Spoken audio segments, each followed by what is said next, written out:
Hey guys, I'm Luke Moyle once again, and I wanted to just take you through the sort of final part of my project. All those pieces in the previous video that I'd showed you that I had prepared for 3D printing have now been 3D printed.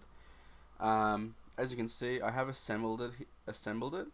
Though there are a number of things that I would like to change next time I were to make a model like this. This is going to be sort of my final thoughts on the project. To start off, the base, I think that the base is entirely way too big. Like it's huge. It takes up so much space.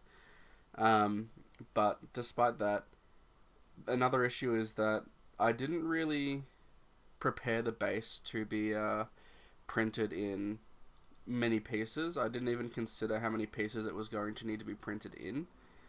I think that next time I would need to put more thought into the creation of the base because I need to think of its 3D printability not only for myself but for those people who could potentially be 3D printing my statue in the future. Um, because as it is, I was only able to slice it in one direction, which is directly down the middle. You can see at the start of the video I do show it pretty predominantly here, straight is right where the cut is. Due to some warping during the 3D printing process, it doesn't really fit together perfectly anymore. I also had a failure that I hadn't noticed down here at this bottom edge.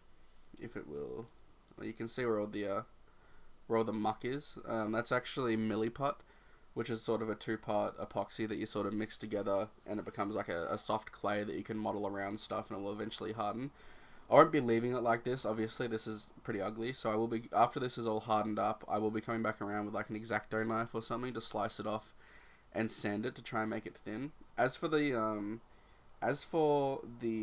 cut down the middle that you can see very um there is actually a way I plan on filling that in. We'll have to come back and sand these individual parts as well. But the way I do this is I just use a general purpose super glue. I have a thin one at the moment, but I don't really recommend it. If you can find one that has more of a medium to sort of a high viscosity, I think that would mean it would whichever the goopier one is. If it's a little bit goopier, it fills in holes a bit better. And then after that, I actually use I use bicarb soda in a little plastic little like nozzled squeezy tube, and you just puff it, and it lands on the super glue, and it hardens into this. It hardens really fast. It sets it essentially immediately. It's sort of what I use to do all of my miniatures as well. But it does do a pretty good job gap filling. But of course, it leaves this the base around here is nice and soft, whereas this is very textured. So I will have to come back around and sand this down as well. But besides that, another thing to take into account for the base is to try and think about supports. Due to the size of this base, I wasn't able to orient it in a very favorable way when 3D printing, so I had to put lots of supports in places I didn't want to, and it's left a lot of these little pock marks and damage on the model that I really wouldn't have liked to have been there, of course. Um, but in the end, oh god, my voice. But in the end, I am really happy with the result. You know, this is my first time making something like this, and I think that, yeah, it turned out pretty spectacularly. And I think that once I come back around with an airbrush and some of my paints, I think that it'll turn out really nice, actually. By the way, the type of prime that I did here is I primed the entire thing black, and then you come back over with a white prime from above. It sort of simulates light, so that when you paint it, it's a little bit easier to visualize what the lighting may look like on the model. That's just a tip that I got from some people online when I was starting out, and yeah, it's really helped me along the way to help visualize the model.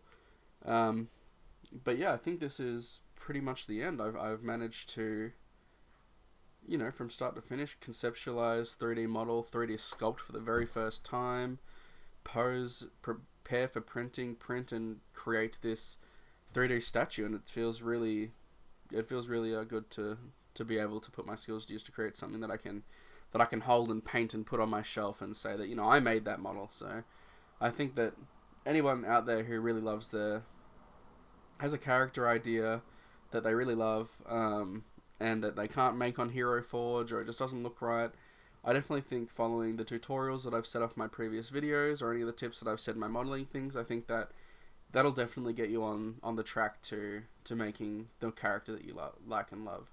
I think that I'll definitely be doing a second model of this character when I get the chance of him in a more action-based pose, so that I can print him on a as a miniature, so that I can use him for a Dungeons and Dragons game in the future. I think that would be really cool. But yeah, besides that, this is my finished statue, start to finish, made by me, and yeah, thank you for coming along this journey of mine. And yeah, I hope somebody else takes up this sort of project to make something for themselves, because it's really fulfilling. Thank you, and I hope you guys have an awesome day.